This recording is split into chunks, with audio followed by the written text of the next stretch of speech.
Good morning and welcome back, wherever you are in the world today. I wanted to take a moment and look at the difference between we, as we talked about and then we talked about you being somewhere other than the person in your chair. And now we're going to talk about we versus they. But I really want you to stay tuned or at least fast forward to the end of this video where I'm going to talk about a they that has impacted my family in a medical situation where decisions were made that we should sincerely be concerned about, specifically in the United States, as our children are being abused with opioids and fentanyl and narcotics and whatever you want to call it. The hospital told me that opioids was now a negative term. It doesn't matter what term they want to use, but if you're potentially poisoning my child and creating an addiction for the rest of his life, I want to call it criminal. So we'll get to that. But let's go ahead and back up a little bit. So my favorite Christmas song in the world, and it always has been The Little Drummer Boy. Pa-rum-pa-pum-pum. And a little secret. When I was younger, well, not elementary school, but by the time I got to high school age, my dream was to become a rock star.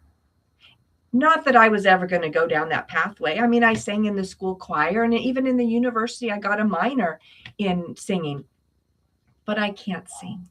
And everybody can let you know that I can't sing.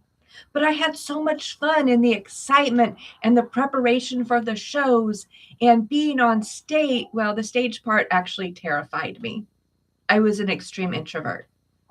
But there was just something about being able to be skinny and wiggle and dance and made people smile that really drove me to want to explore that fantasy, knowing that in this lifetime, that's never where Barbara's going to be.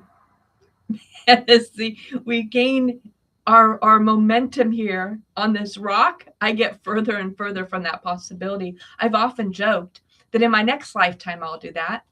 But of course, as a Christian, I don't believe in next lifetime. So that opportunity slid by. But the reason why I bring that up is I sure love music. And we all do on one form or another. It really changes our vibes. We can be in a really happy mood and turn on that key song and launch from happy to jumping around energy.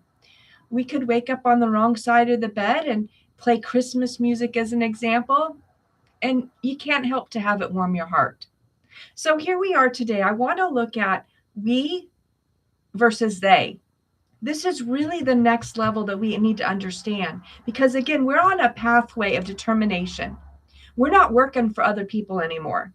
We're setting up a foundation so that we can build the life we need, the life we love, true freedom in the most capitalistic country on the planet. Why are we not part of the elite? So we want to look at that today. And I'm sorry, I think I just got the fuzzy out of my eye. Okay, so let me go ahead and pull back over here. I want to share the screen again like I did yesterday and see if we can go through some of these. But again, at the end, I'm going to talk about what Silicon Valley is doing to our children. So if you don't want to wait around, that's fine. Go ahead and fast forward to the end and you'll see that conversation. As we're understanding the world around us, for those of us who may not be excellent at Trivial Pursuit and may not really feel that we miss out in the world, we still need to be in tune with what the masses are seeing. And once again, this is above the fold. So this is from the top of Fox News. When you open the website, this is what they want the world to see. Here we are, December 24th, and they want you to see that a Christmas lawyer who went to war. Why is the word war above the fold? With an HOA, which is his own community that he chose to live in, spends a windfall on holiday cheer. So you can see that even within this title, it's not about peace on earth, joy, holiday pride. There's too many key words in there that ignite people. And it is clickbait. Some people might want to click on it. But couldn't they have a beautiful Christmas tree here? Couldn't they just say Merry Christmas? They use the word Christmas, so they can apparently say that word. Can't they say happy holidays, peace on earth, happy birthday to Jesus? There's a number of things they can do here other than war. As we scroll down a little bit, we see finger pointing and challenges and death. And we did get a win here in California, but look at the flag that they chose. So anybody who is out of California may not be aware that California teachers were not allowed to indicate to parents that a student was showing up to school with a different gender identity.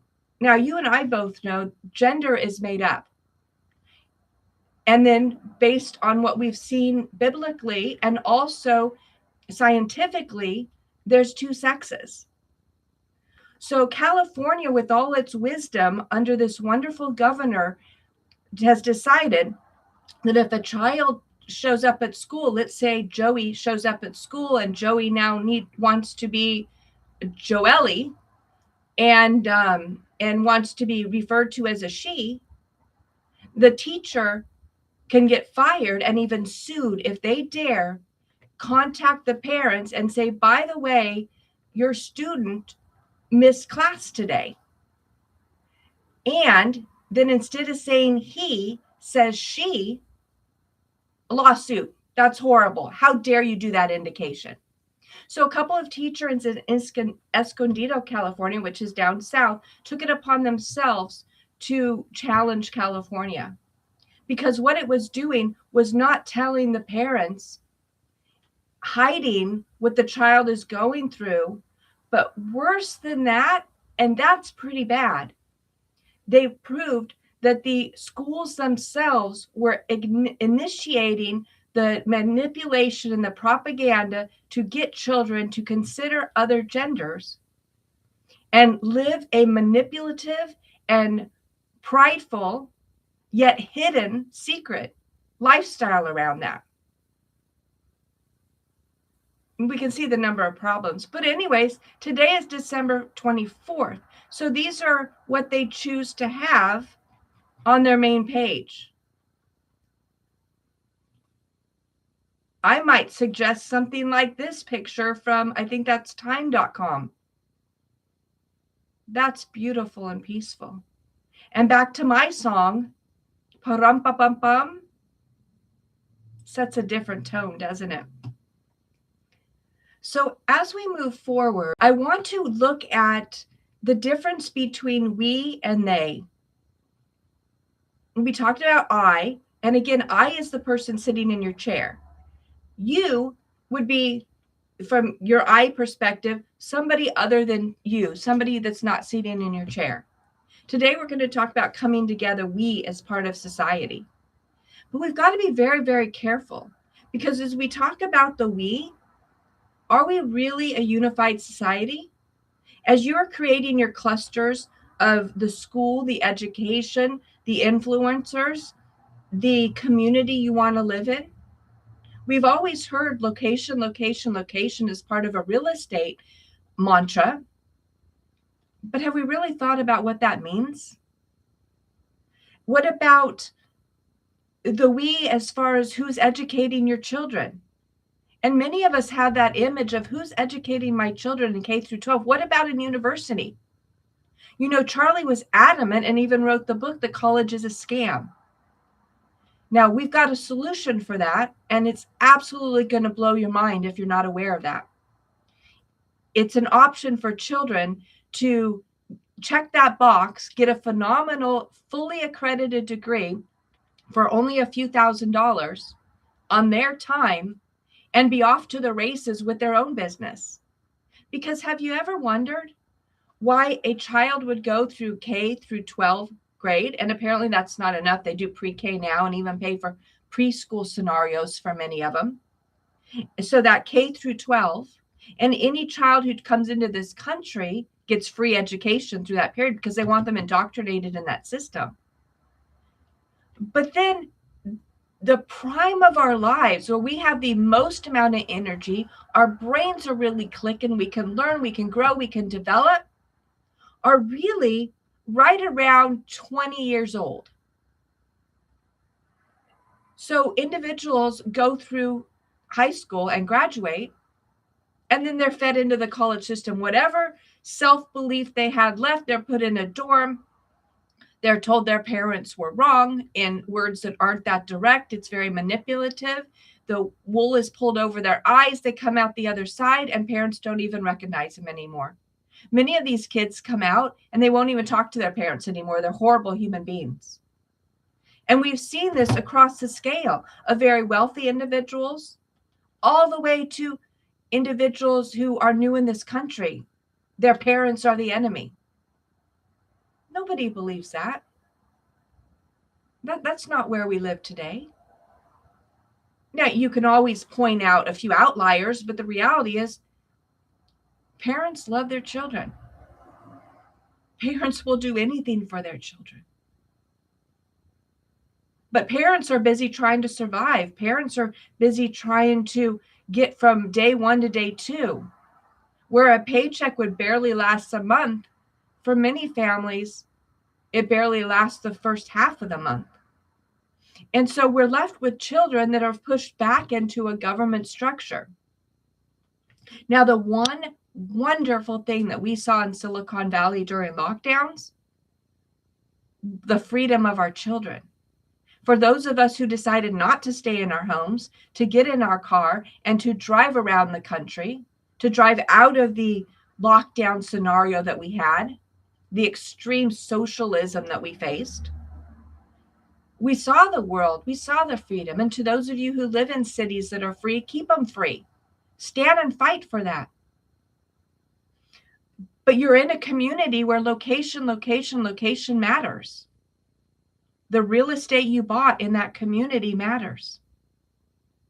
You'll also see that if you live by a university, most universities are extremely liberal. They've come on the campuses and teach democratic principles. Get them to vote for the Democrats. This is why Charlie's movement was so massive. He also went on the college campuses to all universities and let them know that you're being lied to. Here's another option. And he was very upfront with that. He let them ask him questions. He didn't stand on a pedestal and say, this is it, you're a fool, go this direction. He said, here is my educated opinion. And then people could challenge him on that. And then you know what happened when they challenged, whether there was a winning or a losing? There wasn't. There was another thought process. And in the end, both individuals got to go on with their own lives. That's what it was. Open debate in the town square with an idea of letting people know the truth and deciding for themselves. Many didn't decide in that moment the same as him, but follow-ups have shown that many people at least thought about it. And a lot of families have come together because of the challenge to the ideas that were taught at the university that the individual wasn't even aware of. So as we look at we the institutions. Are you choosing an institution that is actually supportive of your beliefs, your values, and in alignment with your integrity? As you're building your own empire, who are you creating as the we? Who's going to be in that inner circle to help develop these ideas, launch these ideas, spread these ideas around the world to help others, but maintain core values, not to chase off on the next shiny object and not to succumb to greed. We've seen that TPUSA is a massive circus now. That's not the start of what this pathway had been. And yet this is what we see at this time. I'm sorry, the sequined outfits, the massive Tammy Baker makeup, the sparklers all over the place were an indication that things are really getting too far. But once you've got one speaker after another, not sitting down and debating or having a healthy conversation, but ripping people apart on that stage, there's something wrong with the underlying foundation of TPUSA. I was going to show to you today some of the TPUSA paraphernalia we have around here. We studied a lot of Charlie's teachings. We followed his debates. We studied and researched to understand if that was within our beliefs or not. We saw when things came up that didn't quite sound like him, and now we know where that's come from too. This man behind the curtain, while Charlie was in front of the curtain, has been revealed. So as you give money this holiday season, who are you actually giving money to? Is it part of the we? Is it part of your community? Is it part of those that you have trust and faith in? Are they good stewards? Let me read this right here and go back here.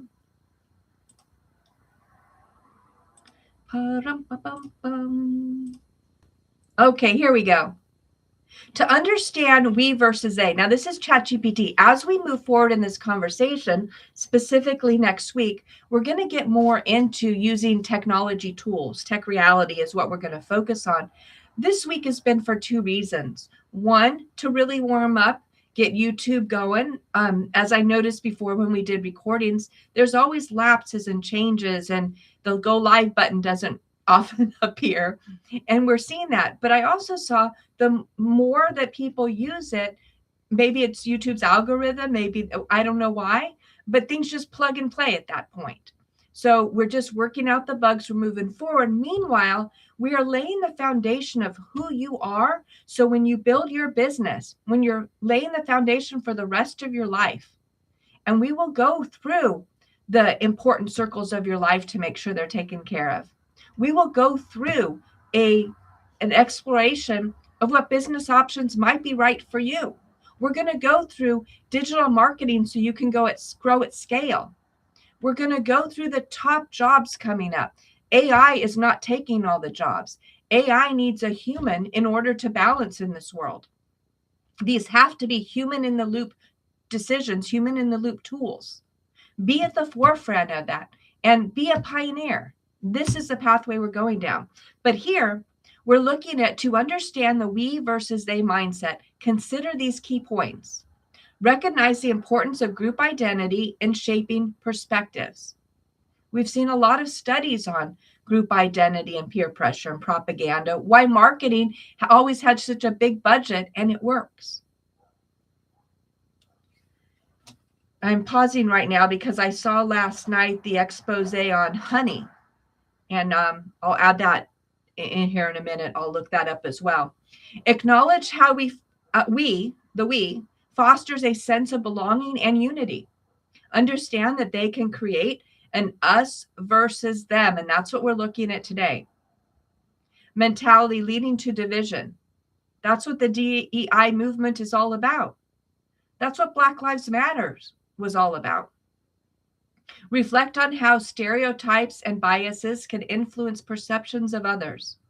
Promote empathy by seeking common ground and shared experiences. Encourage open dialogue to bridge gaps between different groups. Now, we're going to talk more on this, but there's a particular group out there that says, hey, let's meet in the middle. And the other group will say, yes, that's a good idea. However, once they meet in the middle, when they come back to the middle, then one individual will slowly slide a foot forward into the other territory. And now they've gained even more ground. Meanwhile, the other person naively says, must be a mistake. They may not have known that they slid their foot. We have to stop that. You need to be aware that whether it's a mistake or not, we are not naive. When movement happens, you've got to stand firm, push back, and get your ground. As you stand to create your own foundation and your own future, you need to know who you are in the world and what power you have to create a future for yourself and your generations to come, your children and grandchildren. Without that, they have won. And worse than that, you have lost. And that's not the game we're playing anymore. So as we talk about, let me bring up this honey real fast and see if I can find, let's see here. So we talked about discernment. Let me pull this up here. Can't remember the gentleman's name, but I'm hoping to find the video. It looks like it's, and I may not be able to find it on the fly. I'm sorry. I might have to just pull that up later. Let's see. Oh, here we go. Okay. So that was.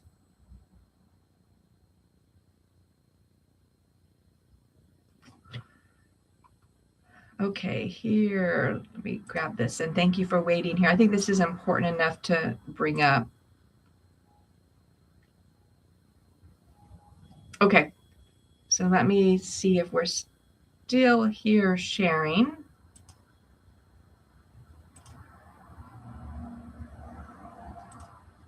There you go. Thank you for your patience there. Okay. So let me step back here and we'll get to that. So we've talked a little bit about psychology. Psychology is really not a filler class. There's a lot of understanding there.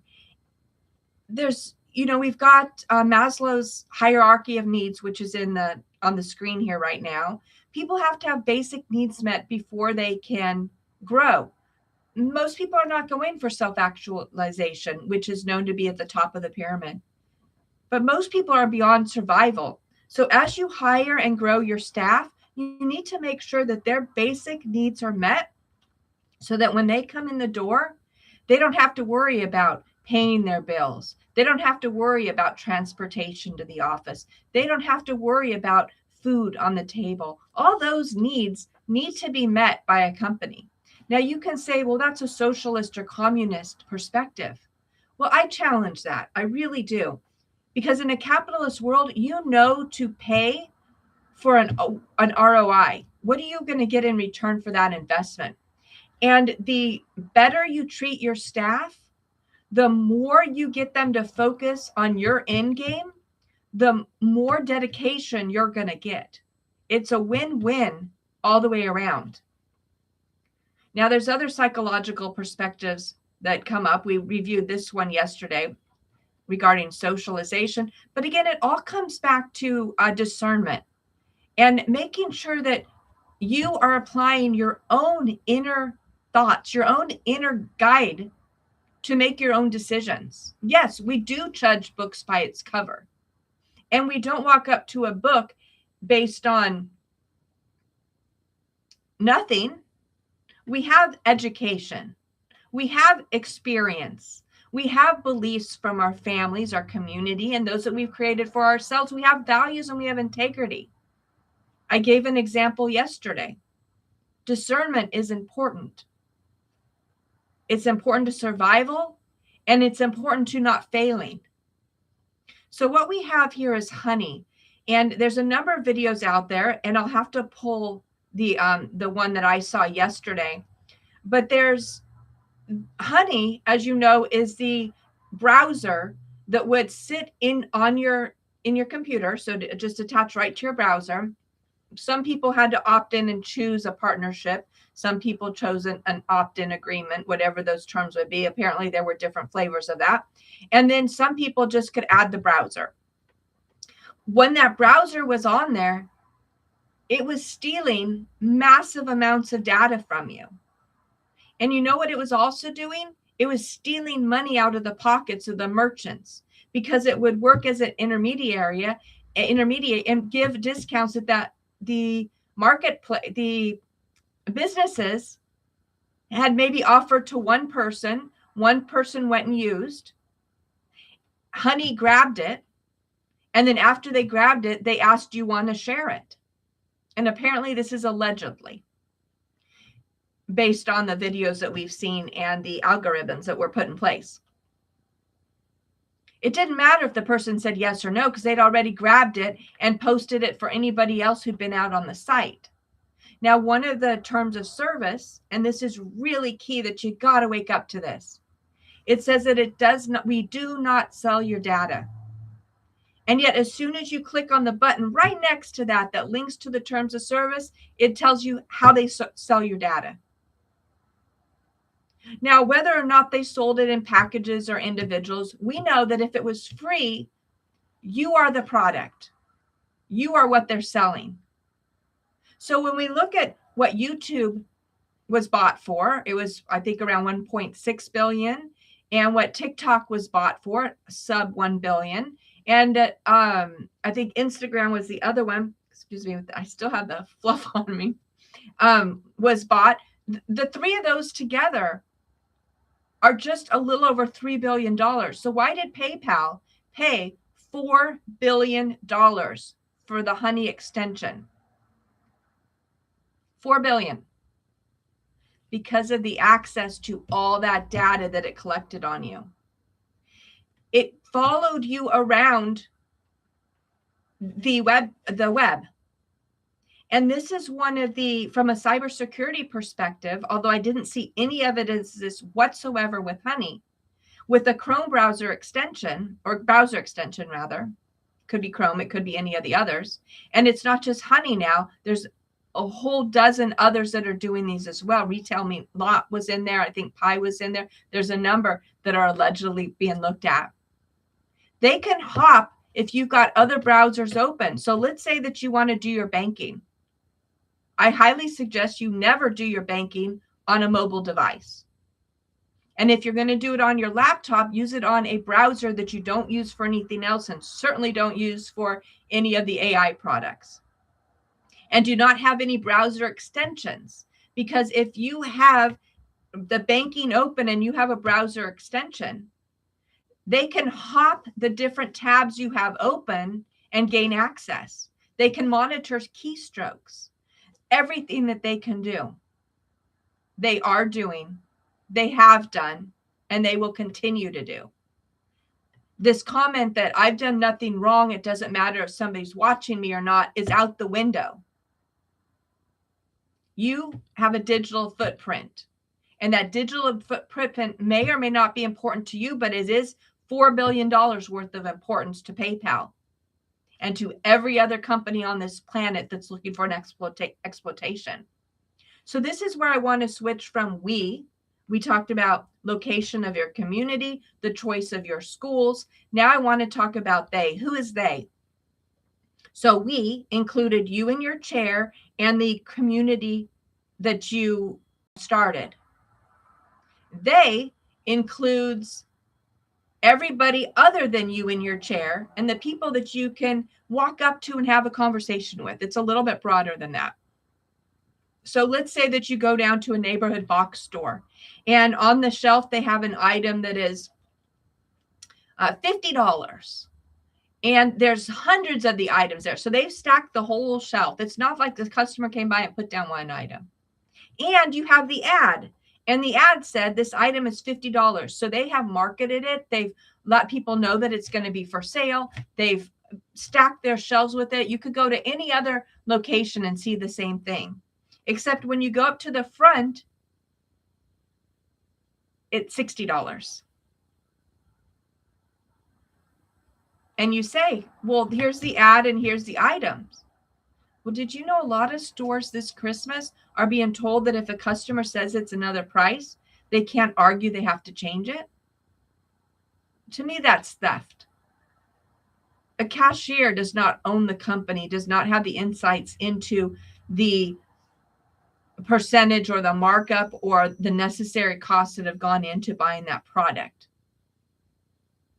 However, that's their policy, however they want to run their company. It's the same as working at a bank and being told that no matter what, if somebody asks for money, you have to give it to them because you don't want to have a confrontation. It's not worth it in a bank. There's some lines that seem to be ridiculous, like wearing a mask into a bank. But that being said, what we're looking at here is the they versus we. So as you're up to that counter, it's not that individual customer service or the cashier that's decided that this item is going to be $60 instead of $50. And yet that's the point of contact, or the person that you have the opportunity to have this discussion with. It's they that made the decision. And who is they? They are the people behind the curtain. They are not even, in most cases, elected officials. Yes, you get to vote people in, and we can argue whether or not our vote counts, but I believe it's an important process for us to still go through. But you can have a face-to-face with them. But really, who is the they? So as we look in government, it's primarily what is called as SESers. SES, Senior Executive Staff.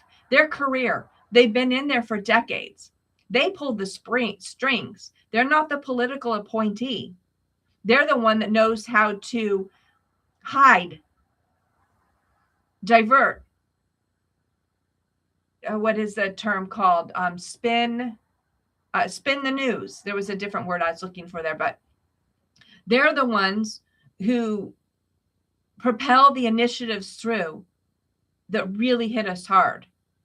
Even if Congress votes in one direction, it's the SESers that make a decision to either implement or drag their feet. So what about in the example of the company? Who made the decision? Well, ultimately, it's the executive staff. Now, they're not making the decision on every item. They've got different departments. They have analytical engineers. They have entire teams. But they either turn their back and allow it, or they don't. And how it's handled from there on out tells a story. If they're saying it's $50 and they're selling it for $60, was it a simple mistake and they quickly allow a correction? And then the next person who rings up an item, it's actually $50? Or is the next person also overcharged, hoping that they don't see the difference? So whether it's policies, whether it's decisions at school, have you ever had a bad professor? And then the professor decides they're going to grade on a curve, and you have to have a 4.0 or a 3.5 in order to get a scholarship? Those who are really monitoring that will use either withdraw or drop process in order to maintain their grades. Those who are not as privy to the process of an education and what it means will just kind of write it out, and they'll be the bottom of the bell curve, unwittingly knowing that because they decided to sacrifice themselves when there was a doorway out, they boosted up the other 25% of the course or class, however they decided to look at that. We've got to be aware. Naive time is over. So let's go back here and let's see. We're going to continue with this one. So really, if you've got honey or any of those, you may save a few bucks, but you're selling yourself out. And I guarantee that in selling yourself out, you're losing money in other ways, because that small business who got stuck with a 35% off coupon that they never offered now has to make up that money in another way. Free is not a word we have in this society. Somebody's paying for it. And quite honestly, it's usually you and I. So you might want to look more into honey. This is Legal Eagle. It was a different expose I saw last night, and it really broke down the algorithm as well. So that was very interesting to look at. So what we want to do is, again, everybody wants to know, and again, I don't know this website. I just quickly pulled up some examples. Here we want to know in life who we are, the role of social identity theory in defining self and society. This is from Summer. And they're just giving some examples of here who's in your network. This would be your we, who you're allowing in. Anybody pulling the strings or somebody you can't talk to or is outside of that is going to be the they. Now, whether or not you believe this person in the white coat, and again, I'm going to go into that in a few more minutes as we talk about the opioid scam against our children in California. But you choose. If you don't want to work with this person as an example, you find another one. You find somebody that aligns with your beliefs. It is up to you, the I in your chair, to decide who you're going to allow in your network. Who you're going to allow to help build your business with you. And defining that role of we in society.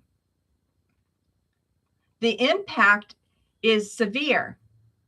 self-esteem, ease of integration, cultural pride. And we all know that when we see that word, we need to be cautious of moving forward. Strong cultural identity and weak cultural identity associated with each. And there's a case study here. Again, I don't necessarily recommend this particular one. I don't not recommend it. But what I did want to do is, as I said, we're going to start integrating more of the AI tools, because I believe human in the loop is the pathway for you to succeed. Solopreneurship has never been easier to attain. So what I wanted to do was look at the foundational papers for the United States of America. Now, what I have found traveling around the world and living in different countries, the United States of America is not respected. Now, for most of all, we now get that concept. I mean, yes, they wanted USA jeans, and they wanted to watch the USA movies, and they wanted to watch USA comedy shows to learn English. But they don't want a USA education. They don't want to buy anything else from the United States other than mimicking the culture. Everybody wants to go to New York City. Well, New York City has big propaganda. They have the big Statue of Liberty that everybody in the planet knows about. They have their Christmas tree. I think it's in the Rockefeller Center. They have a Broadway that really does massive propaganda and phenomenal shows. They have the huge New Year's Eve celebration. It continuously brings the eyes to New York City. What is the song? If you can make it here, you can make it anywhere. They've really branded themselves, so everybody knows New York.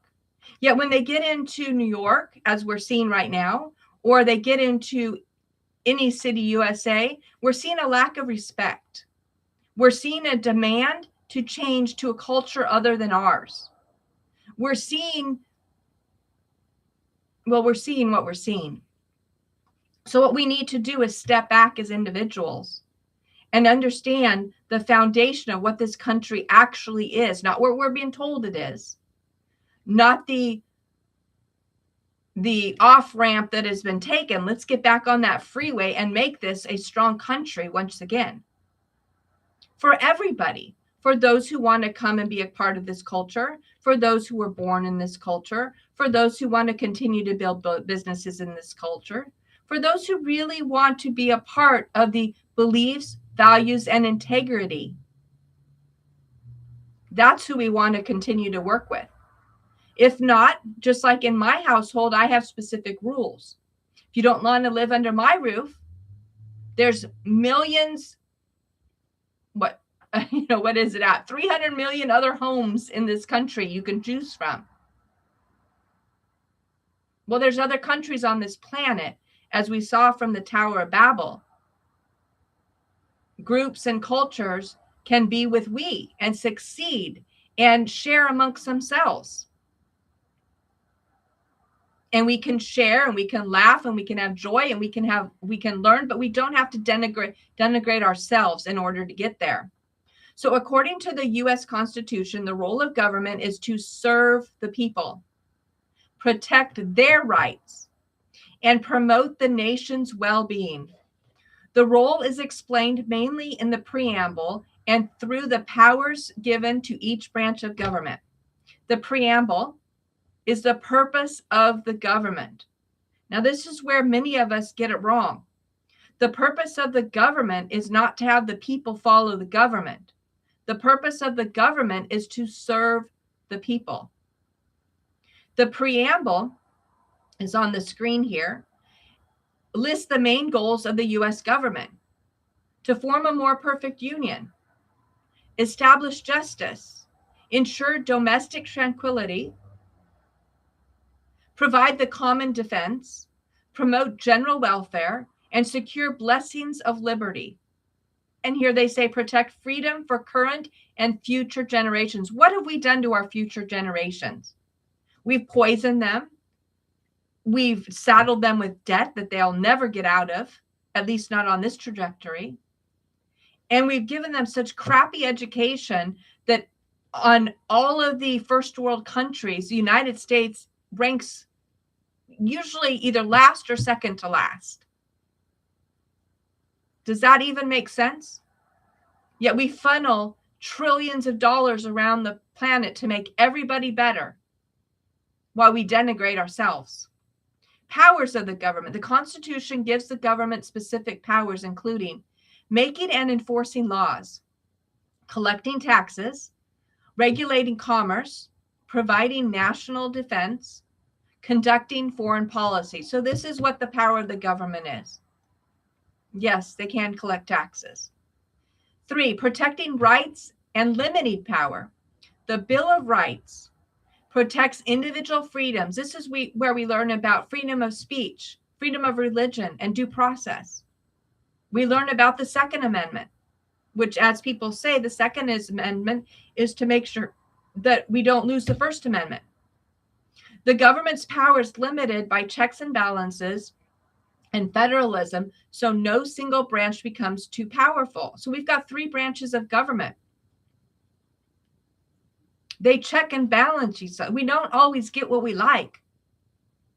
And unfortunately, I don't really like to say it, but it seems we get what we need. We've been way off path for a long time, and we're getting the wake-up call. We're hopeful that we can grab this country back off the cliff and put it back on solid ground. Serving the people. The Constitution begins with we, the people. We, us, our beliefs, our values, our integrity. What the founding fathers had a vision for what they put on the line for generations and generations to come. Showing that the government exists to serve the citizens, not the whole world, not the whole planet, and not to serve itself, and not to rule over them. So that was a practical use of ChatGPT. So again, yesterday we talked about, as you're building your businesses, it's not just about I in the chair, but who you're going to sell to. Who is that avatar that you are creating of the ideal consumer? Where they shop, who they spend time with, how they spend their money, how they earn their money, what level of education they have.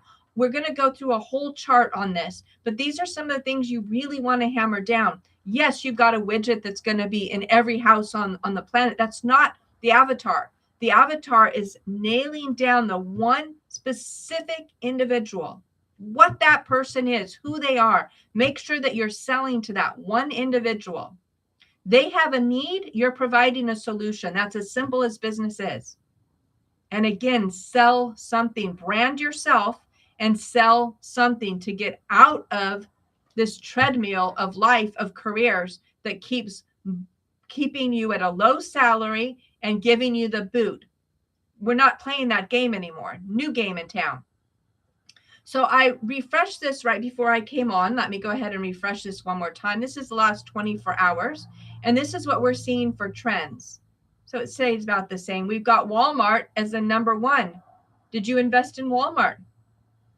Santa Tracker. So this is the NORAD Santa Tracker. And then we've got, a few others here that we can go down to.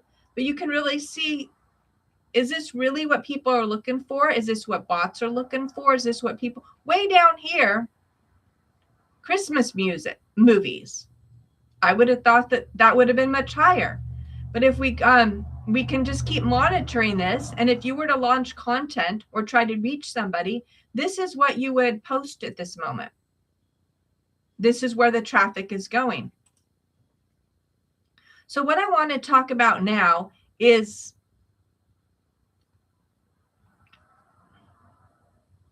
what is it that we have control over? What can we start shaping in our lives to take that first step? Because you don't have to see the entire runway when you start. You just need to have the headlights on so that you can see 100 feet down the road. And as soon as you inch forward, you can see 100 feet in 1 inch. and you inch forward and you see a little bit more, and slowly you're all the way across the country and you've seen the whole way. But often when we start out, we just need to be realistic with our starting point and know what our destination is. We've got to be very, very clear of what that destination is. Otherwise, how do you know when you're succeeding? How do you know how to apply analytics?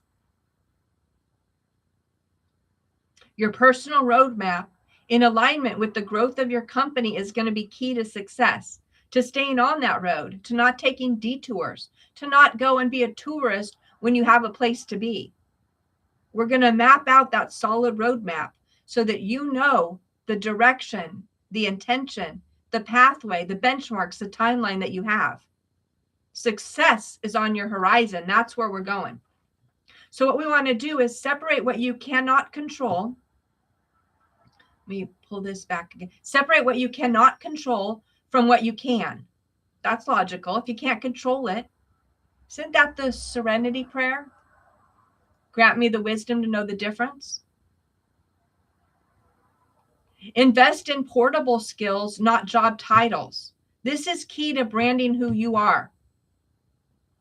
When job opportunities are limited, the people with transferable skills have more freedom. Skills that travel across countries, industries, and systems. And here's a few examples if you want to note this. Writing and communicate. Let me share this actually so that you can see this as well on the screen in case I like to do screenshots and keep it on my Canva map. But let's see. Skills that transfer well across countries, industries, and systems. Writing, communication, persuasion. Coding, data, and design. Problem solving, systems thinking. Sales, marketing, entrepreneurship, trades, or technical skills that are always needed.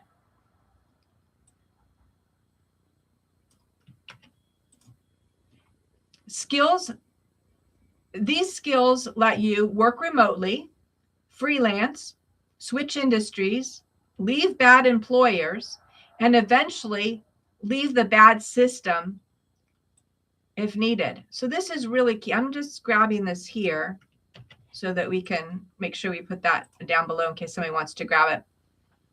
Learn how money actually works. When you go to school, we used to at least learn, there would be a class on managing your checkbook. You'd write down how much money you had, a starting point. You would write down what you spent, and at the end of every month, you would balance that. Can you ask 10 people, see who balances their checkbooks anymore? Unless they're a bookkeeper or an accountant, where they're being paid to do it for a company, that's just not happening. But children aren't even taught that anymore. What is a checkbook? They have a credit card. And we're going to go more into this, but the mindset of money is key. In fact, I won't go too far into this right now. That we're going to spend a whole section on the mindset of money. But understanding how much you actually have to spend and what that money means and what it took to earn it is going to build a different foundation than somebody who gets a grant or funding and doesn't know how to manage money. And we saw this from Fancy Hands, I think was the name of the company. It was a virtual assistant company ran by Marin, and she ran out of money because they didn't think there was another week in that month or month in that year or whatever that ridiculous calculation was. But it's very interesting because when my son was in elementary school, he came to me with his math and I said, wow, congratulations. How is it that you got every single answer on this page wrong? I've just never seen that before. And he says, Mom, you didn't read the instructions. So I went back and read the instructions. And the answer was, write something that feels right. Math doesn't feel right. Math either is or it's not. It either works out and can be verified and duplicated, or it's not math. And so here what we're looking at is learn how money actually works, not just what it takes to earn money, what it takes to save money, what it takes to grow money, and what it means to build generational wealth. Learn about budgeting and basic finance, how taxes work, saving and investing, which are long-term thinking, and how businesses generate value. You're building a business here. Don't confuse the system is unfair with effort is pointless. It may be unfair and it may be stacked against you, but we as human beings still have intelligence and discernment and can navigate the wildest of mazes. It's not pointless. You can get to the top of the mountain. You can get to the other side. You can get around that wall. And few take that journey, but those who do succeed for life. Effort alone is not enough. Smart effort and positioning and patience equals control, this document says. People who gain freedom, not choosing security, as we talked about yesterday, but choosing the doorway make freedom, choose skills with leverage, avoid debt, build networks slowly, stayed adaptable when rules changed. You know, here's the honest conversation. If you're in debt because of student loans, that was your fault. That's on you. Because when we go back 40 some years ago, when I was choosing universities, I got accepted to, I was very happy with the schools I got accepted to. But I looked at not only that moment, but my future. And I looked at where could I get an extremely high quality education, somewhere that would be recognizable to employers that I applied to, and not graduate with debt. This was key. I never wanted to have debt around my neck so that I had to work for anybody else. I would work for individuals in order to learn and grow and then move on. Although people were enticed by credit cards, that money's not free. They were enticed by student loans. And the more you borrowed, you could pay for a new car, an exciting apartment, a down payment on a house. That wasn't free money. And if you were naive enough to fall into that trap, you now need to wake up and figure out a way to get out of that trap. As you're building your business, nobody wants to follow somebody who cannot manage money. Now, a lot of leaders do not know how to manage money. And as we move forward, we see the tensions, the wars that break out within these companies. You want to build something generational, get your own finances straight and do it quickly so we can get back on this path. And that's from my heart to yours. But the reality is something that we all need to live in as we start applying discernment. The honor and the truth to ourselves starts within. Build community, not isolation.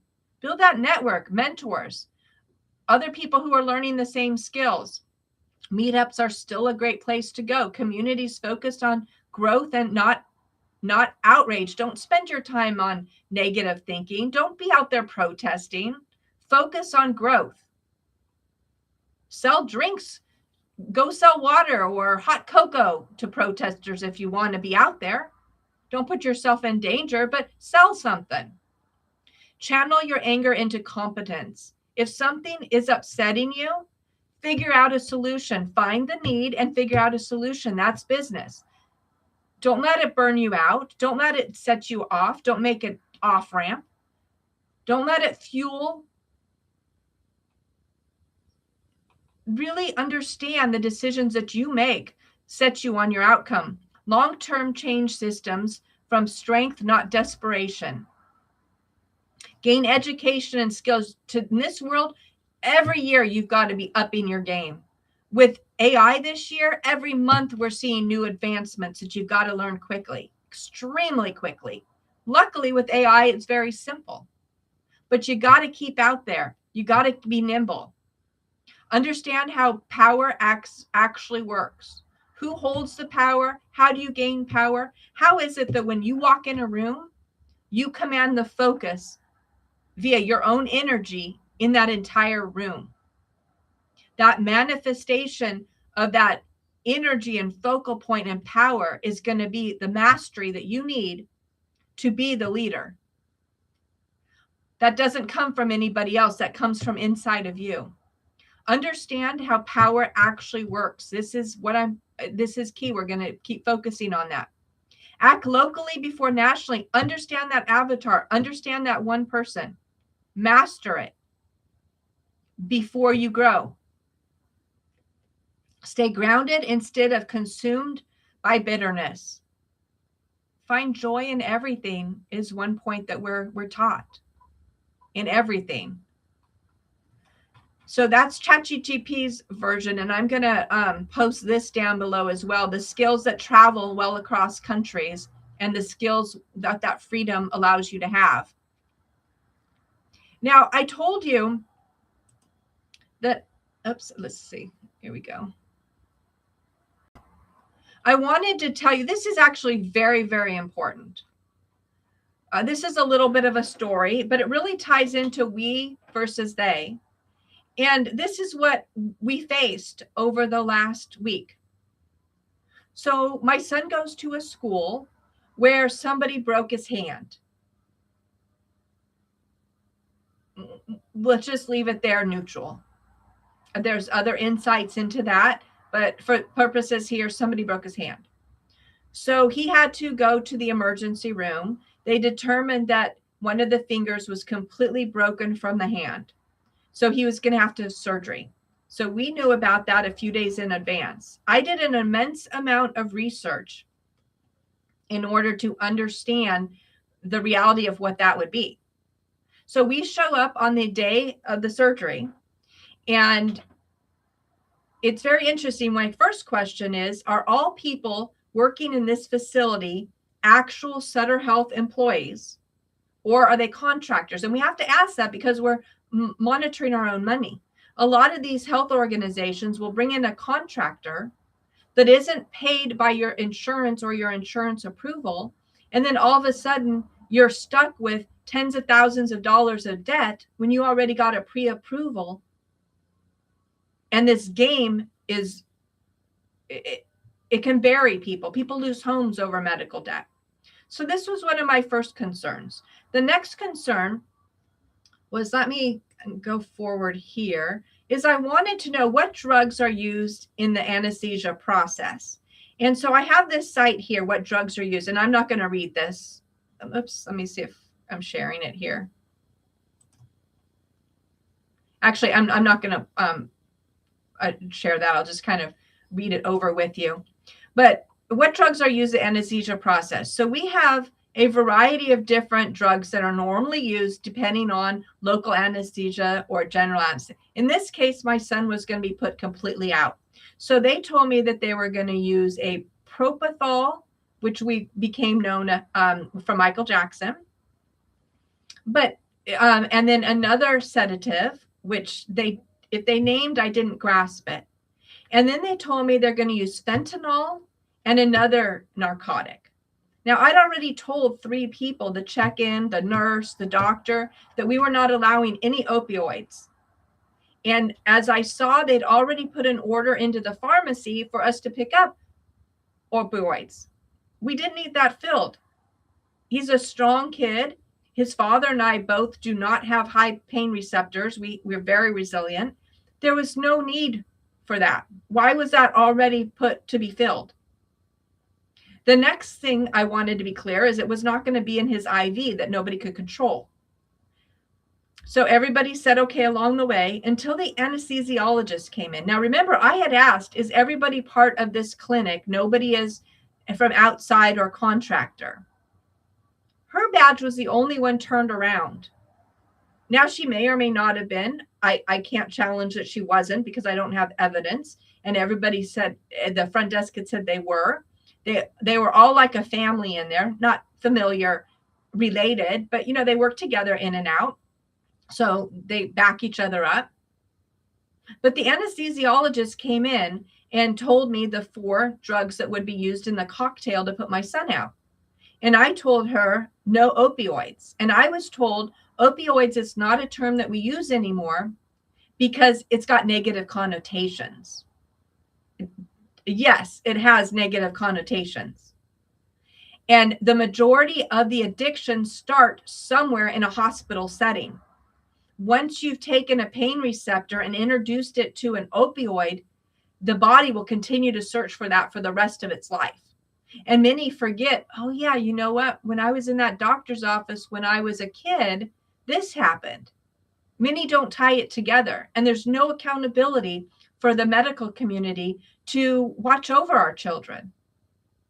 So she proceeded to tell me the 4 that were going in there, 2 of which were opioids, but she had to call them narcotics. So I said the answer is no. My child is not having any of those. And so here comes a sales pitch. Well, what is it about this? No, stop. We're not having the conversation. It's a hard line. The answer is no. Why is it that a parent can't have a say over the health and safety of a child? And this is what absolutely blows me away. The doctor then stepped in and said it would be a violation of my Hippocratic oath if, in fact, I did not authorize for your child to have narcotics, this word, during the surgery. So then I turned to the anesthesiologist and I said, I have just one follow-up question, just one. Out of a given day, you can pick any day. Out of all the surgeries that you oversee the anesthesiology for, and they're back to back, they're booked every 15 minutes. This is churn and go, churn and go, churn and go. How many, percentage-wise, how many do you give the cocktail that includes the fentanyl and the other opioid? And without a beat, 100%. That is telling me that she's a drug dealer.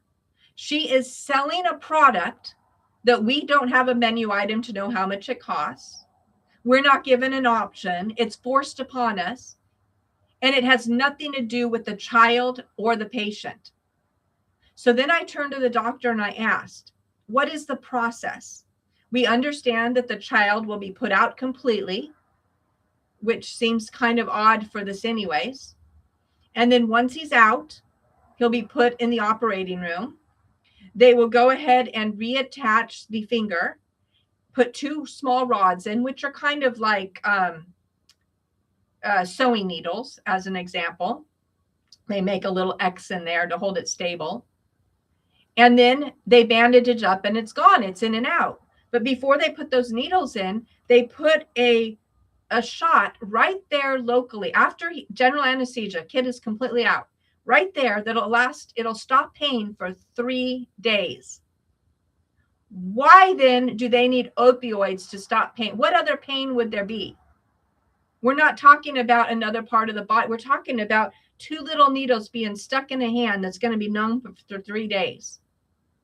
So this is why I tell you, you got to be very, very careful of who the they are. Not only was the they, somebody came up with this protocol, and I guarantee it wasn't a doctor. Somebody in a pharmaceutical is pushing drugs. Unfortunately, the doctors are not wise enough and don't care enough to stand up and say, no, I actually have a Hippocratic oath and I'm not doing that. But you as a parent, you as a patient advocate, maybe a spouse, a brother, a sister, a child, there for your parents, need to stand up and say, what are you planning to do? And no, that's not acceptable.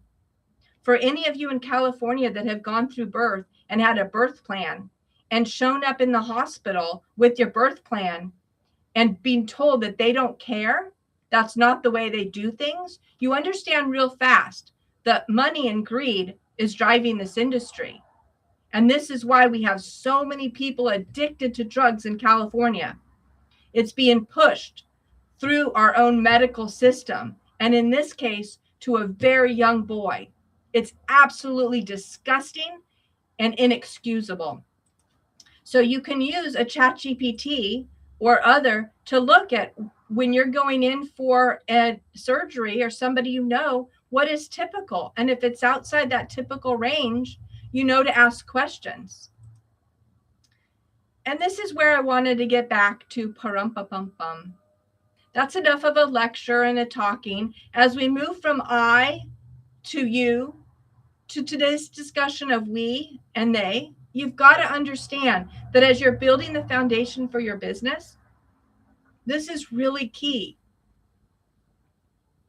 One last example, we saw Project Veritas.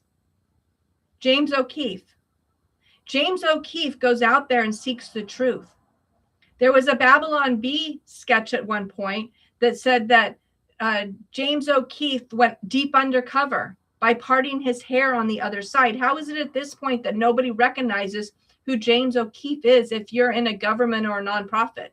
This is where he plays.